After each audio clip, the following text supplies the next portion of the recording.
friends.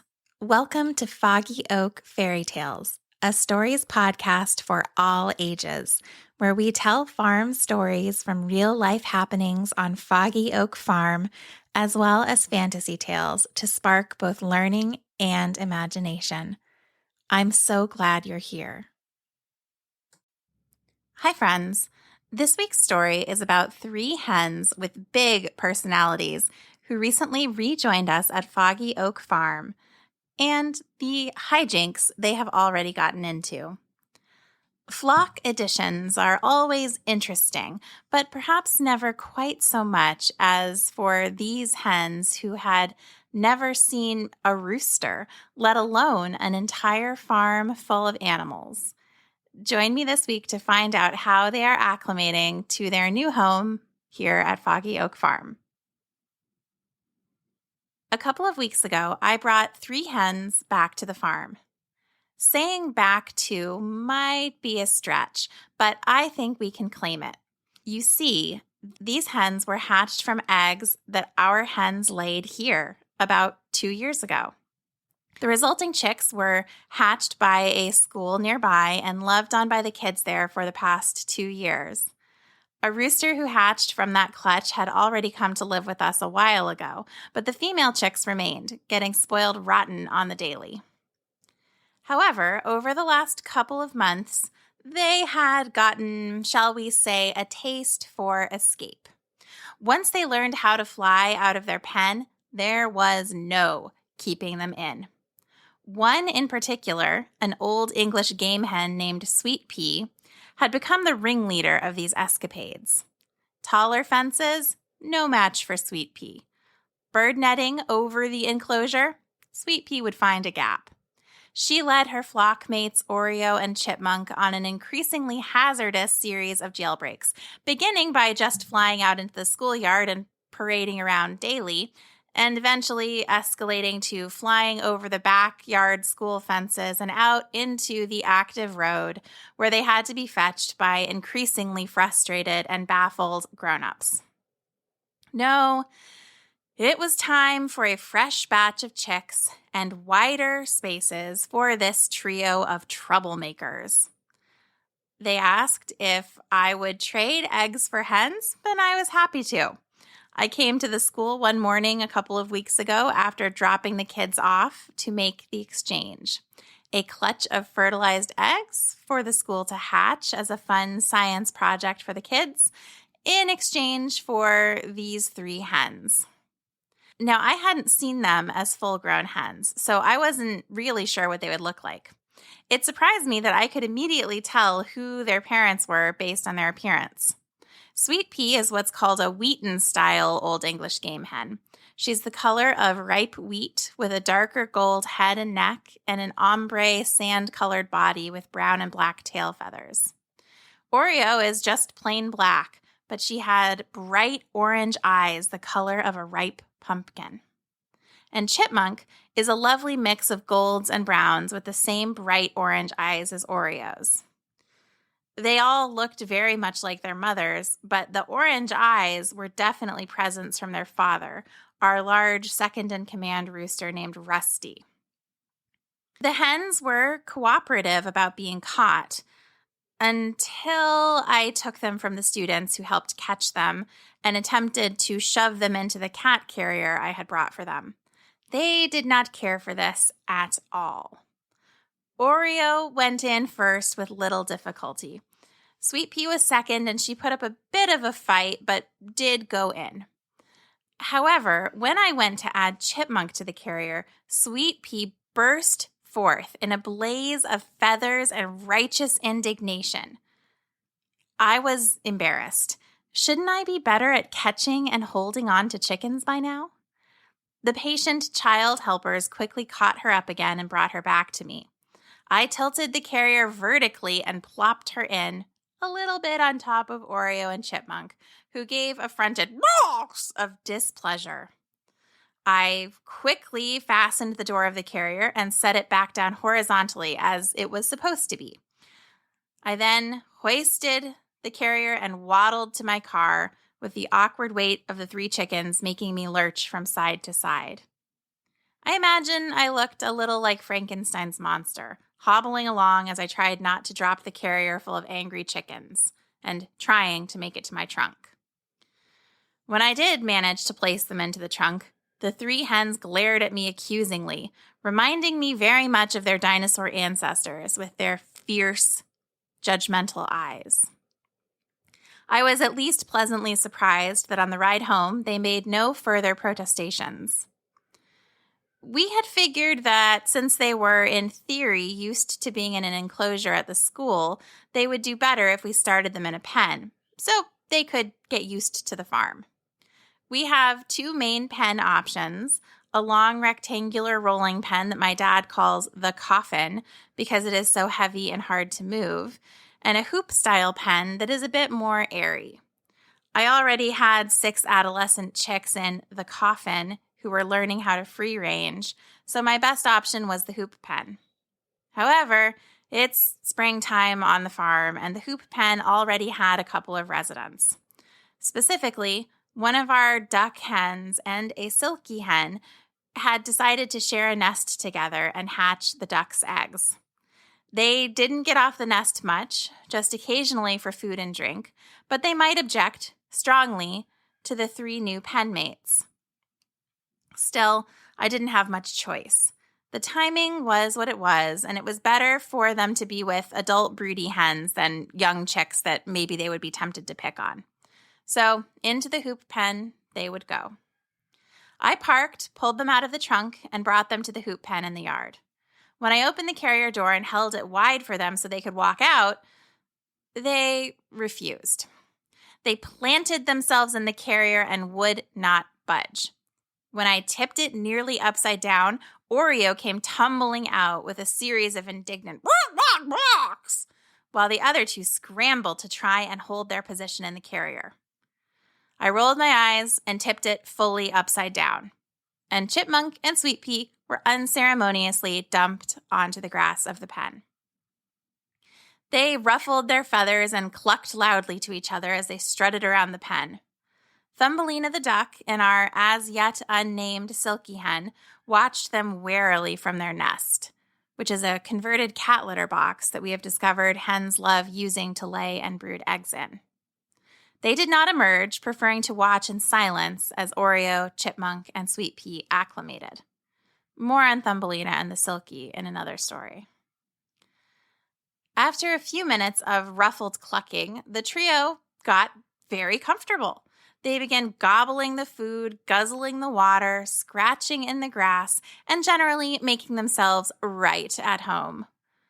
As I watched them feast, Chipmunk moved into a squat as she continued to eat.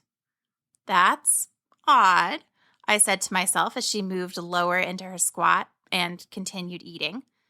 Then she let out a "buck, buck, buck," and deposited an egg directly onto the grass by the food.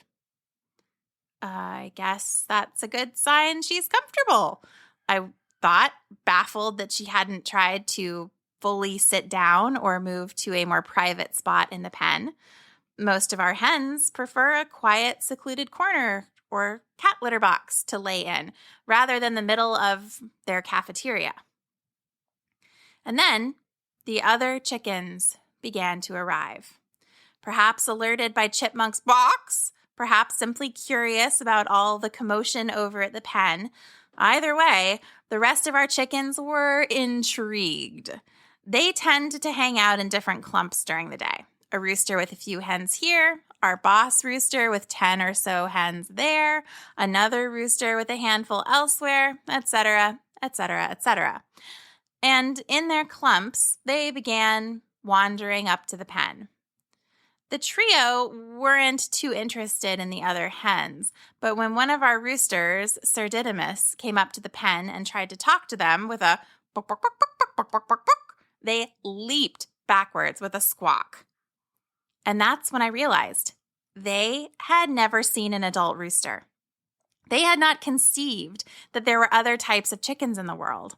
How could they? They only knew each other, 3 hens.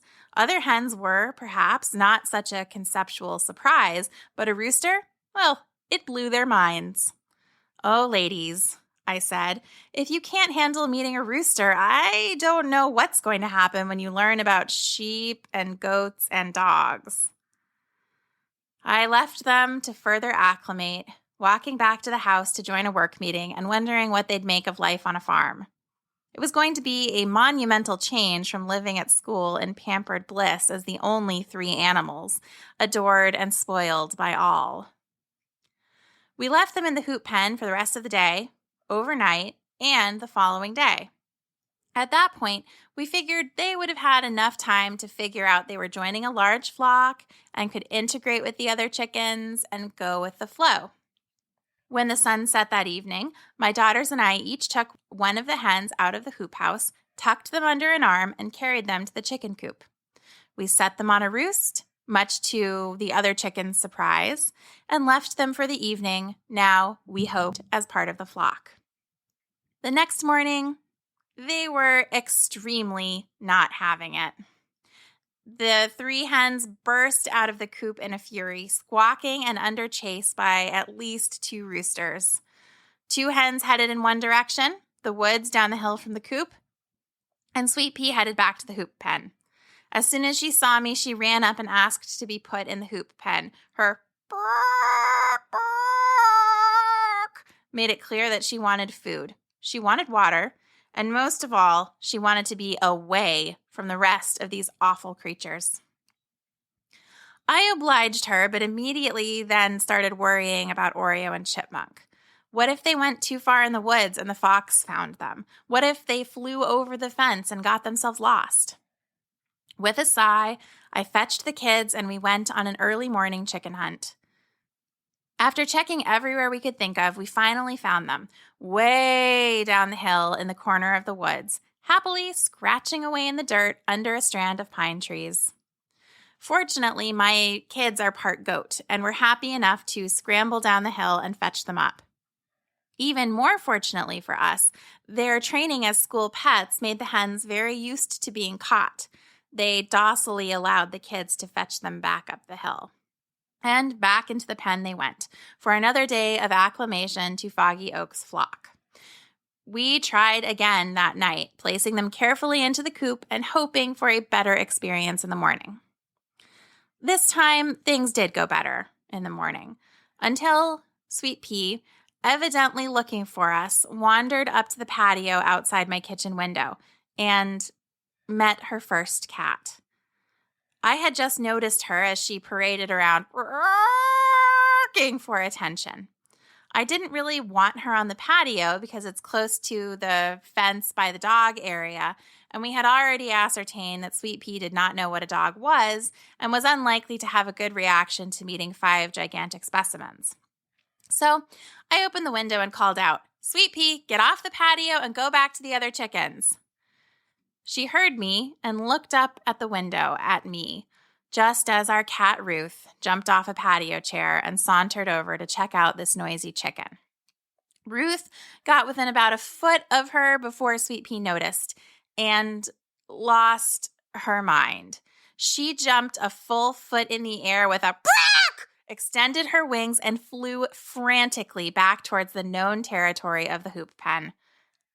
Ruth recoiled at the screech, shook her head, and stalked back to her chair, evidently offended beyond belief at this kind of treatment from a chicken of all creatures. "This is going to be a long day," I muttered as I closed the window. And it was a long day. I checked on those 3 clueless birds constantly, finding them at one point halfway down our very steep, very long driveway, apparently lost in a bush. The kids helped me carry them back up to the barn, where I gave them to a rooster, hoping that he, in this case it was our rooster Jeffrey, would show them the safe parts of the yard and pasture and discourage this lust for driveway exploration. He did not. For the rest of the day, I'd find him following them around, apparently content to go wherever they wanted. And in what has become their typical MO, where they wanted to go was halfway down the driveway in a bush. Still, that night, they did go in the coop, and every night since. And they seem to have adjusted to the presence of roosters and ducks and dogs and cats and sheep and goats after their initial horrified reactions. This last weekend, I went outside to feed the chickens and found Oreo and Chipmunk with Rusty the rooster taking a lovely dust bath. But there was no sign of Sweet Pea. Concerned, I looked around for her a bit before deciding that hopefully she had just gone somewhere to lay an egg. I would know more when the sun set. When I walked back to the house, Kathy ran up to me worried. "Mom, I keep hearing weird noises in the attic," she said, pointing to the soffit of the garage where, sure enough, a scrabbling, thumping sound could be heard. "I think we may have found Sweet Pea," I said with a grimace. I hate when chickens go up into the attic. Every time they go into the garage, up the stairs to the attic, and then get lost up there and make a huge mess while loudly cackling about it the whole time. It is very much not my cup of tea. So Kathy, knowing this, helpfully went up to check, and I heard a "Mom" a moment later. "It is Sweet Pea, but it's also Ben," she called down from the attic. Friends, it seems that Sweet Pea didn't care to go up to the attic to lay eggs by herself and had recruited yet another of our young roosters, Ben, to accompany her and stand guard while she settled herself in the eaves of the attic over the garage soffit to lay her eggs and generally hang out. And Ben was taking his job very seriously and did not want Kathy to move him. "I give up. Just leave them," I groaned.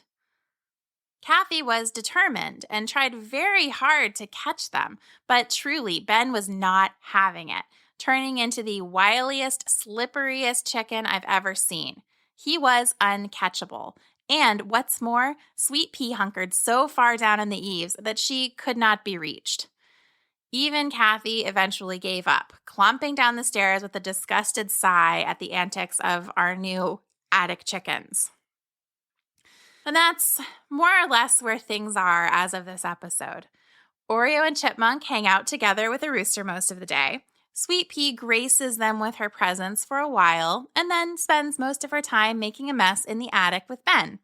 And I grudgingly admire the fortitude and adaptability of our 3 new hens who never knew another animal besides humans and have somehow, within the span of just a couple of weeks, made themselves perhaps the most at home of any member of our flock. Maybe too at home, frankly.